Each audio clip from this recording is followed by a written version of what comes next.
The civil drama at the ballot box seems to be inching toward a resolution here in the Palmetto State. Our Julia Richardson joins us in the studio now to explain that situation and introduce us to the unlikely face at the center of it all. Julia. Well, Eric, the South Carolina Department of Motor Vehicles is working to fix what it calls a voter registration glitch that sparked a lawsuit this week from the American Civil Liberties Union. But who discovered it in the first place? We've learned tonight it wasn't poll workers or attorneys, but rather an everyday low-country teen. I'm going to be able to vote in an incredibly important election that will probably decide the future of this country for a while to come, right when I get my rights to vote. Charleston County native Noah Counts is set to turn 18 right before Election Day and tells me he has been looking forward to voting for the first time. But he almost didn't get to.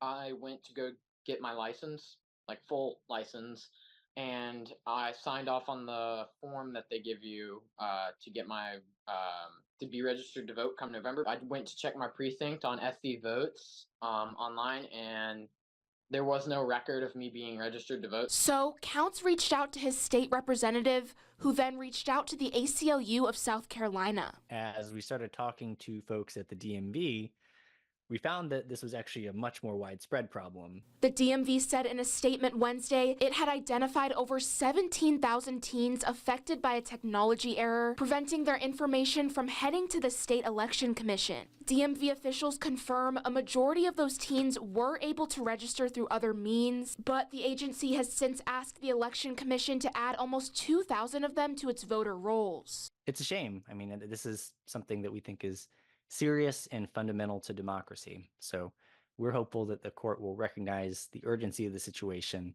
and that we'll be able to make things right for a lot of young voters here.